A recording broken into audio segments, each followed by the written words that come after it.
Wakil Presiden Republik Indonesia memimpin rapat dengan membaca teks. Yang dipimpin itu ada jenderal, ada profesor, ada para intelektual dan pejabat-pejabat tinggi. Saya miris saya mendengar bahwa ternyata orang-orang ini kok berkenan ya dipimpin oleh orang yang tidak mempunyai kapasitas seperti itu. Dan ini representasi bangsa Indonesia mempunyai wakil presiden yang tidak mempunyai kemampuan, hanya sekedar memimpin rapat, bukan pidato. Itu harus pakai teks. Artinya dengan jelas kita bisa melihat kapasitas dan kapabilitas yang bersangkutan memang benar apa yang kita duga selama ini, tidak mempunyai kemampuan. Ini yang disorong-sorong oleh bapaknya, dipaksakan oleh bapaknya yang bernama Jokowi untuk menjadi wakil presiden dengan mengotak-atik undang-undang, mengakali konstitusi melalui pamannya dan merusak demokrasi.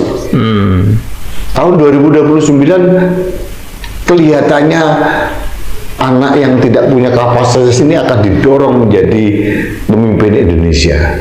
Bagaimana kita bisa mengharapkan ada generasi emas?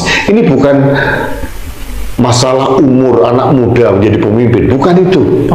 Kalau ada anak muda usia di bawah 40 tahun sekalipun mempunyai kapasitas yang luar biasa, kita akan mengakui kok, kita akan angkat jempol juga.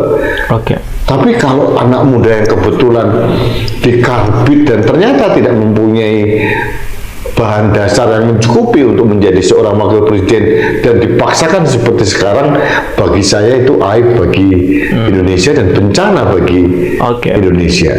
Beberapa hari yang lalu saya mewawancari anak muda umur 28 tahun.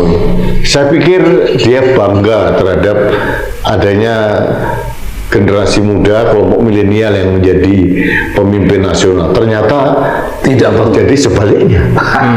Bahkan bagi dia itu seolah-olah mengubur demokrasi, karena demokrasi itu esensinya adalah kesetaraan akses dan kesempatan bagi siapa saja untuk menjadi apa saja.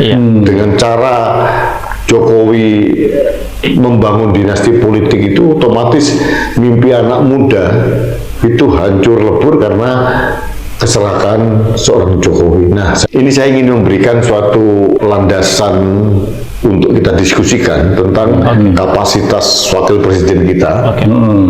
Kemudian tentang bagaimana orang seperti ini dipaksakan dikarbit gitu ya, sehingga ya hasilnya kalau mangga mentah sama sekali dikarbit, apalagi bahannya nggak bagus ya malah busuk kira-kira. Malah busuk. Terus bagaimana kita harus menyikapi kondisi seperti ini kan? Ini aspirasi kemajuan. Maksudnya ya, maksudnya aspirasi kemajuan untuk menunjukkan bahwa bangsa kita ini umur muda sudah bisa memimpin. Itu sudah bagus untuk zaman ini, supaya janganlah pemimpin itu hanya yang sudah pada usia tertentu, itu dianggap bagaimanalah gitu kan cara berpikir mereka.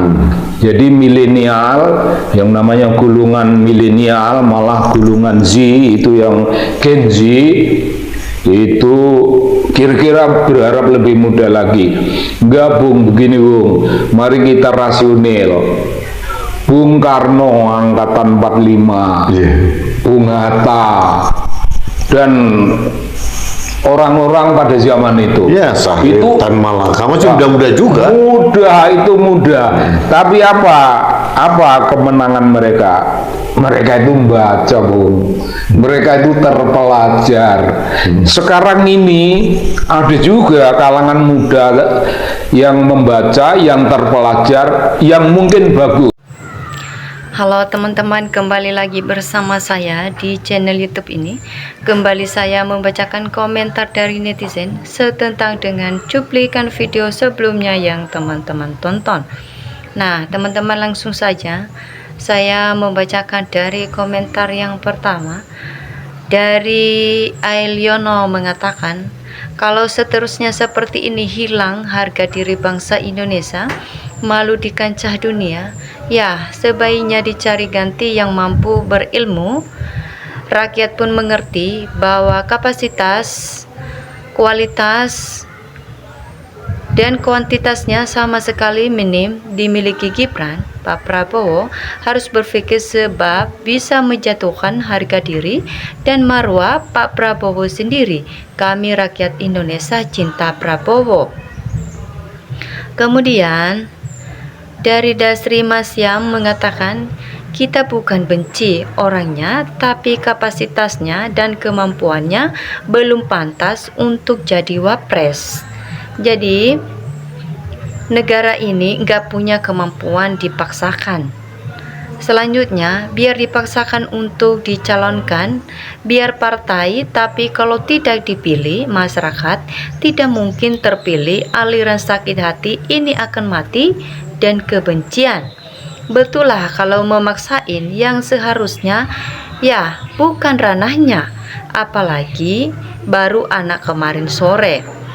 Kemudian teman-teman dari Yati Nurfaiza mengatakan, kasihan ya, baru kali ini ada wapres yang diolok-olok rakyatnya. Mending mundur kalau menurut saya daripada malu seumur hidup.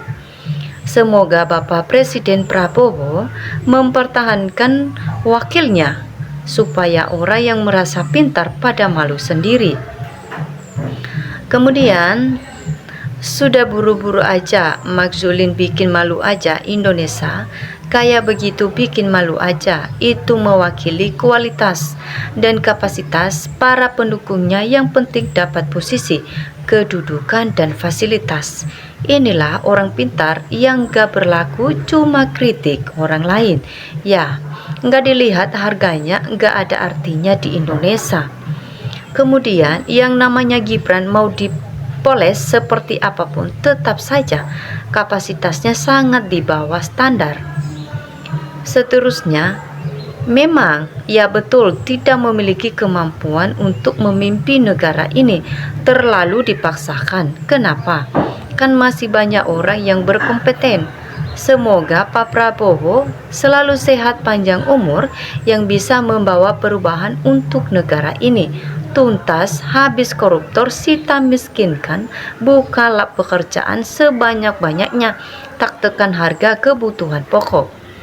Nah, teman-teman, dari komentar Budi Prasetyo mengatakan, Wapres paling tidak mutu hasil menabrak konstitusi Indonesia. Nah, mengalami kemunduran sejak dipimpin presiden terburuk. Sangat pilu hati rasanya melihat dipimpin Wapres, diajari lulusan S3 dan ex-jenderal. Bodoh. Leplongo-plonga itu kan yang kalian harapkan, punya Wapres yang bisa dimain-mainkan. Kasihan kaum 58%. Punya Wapres semelekete seperti ini, muka mau taruh di mana? Kalau nggak punya malu mengizinkan. Sebenarnya rakyat Indonesia bukan karena Gibran, cuma karena Prabowo Subianto.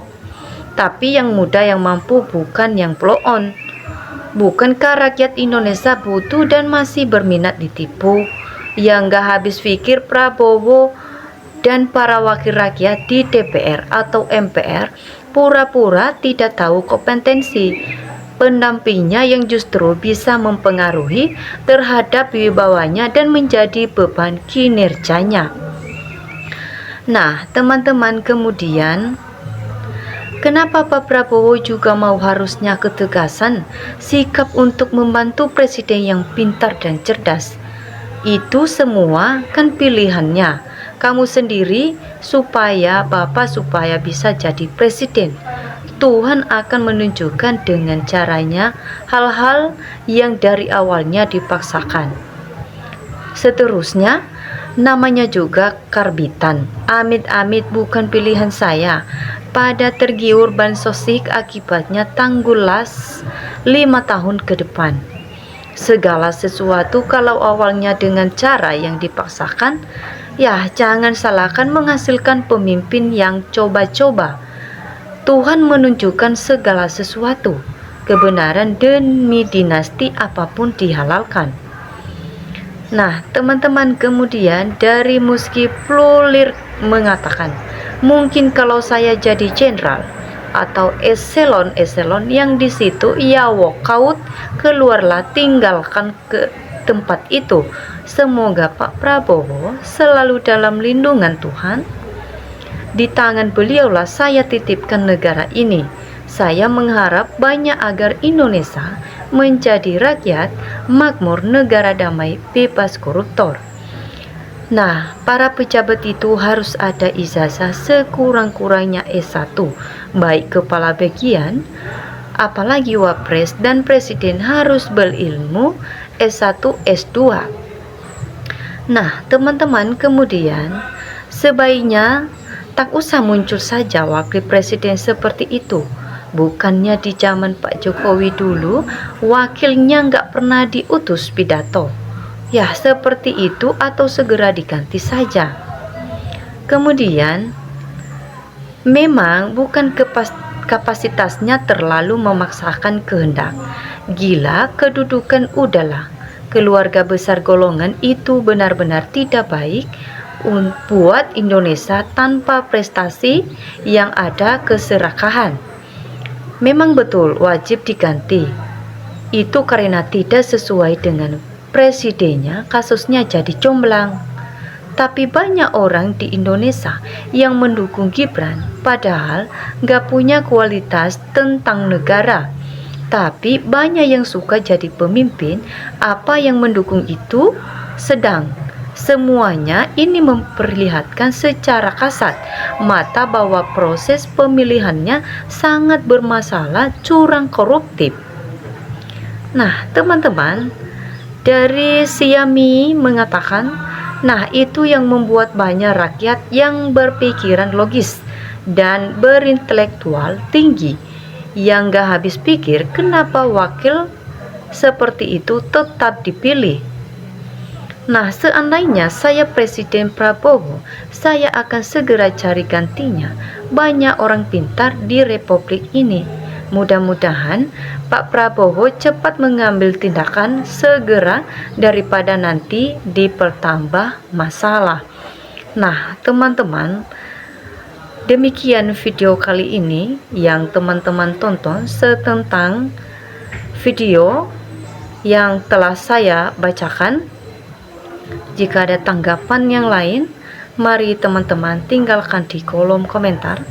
Salam hangat NKRI harga mati.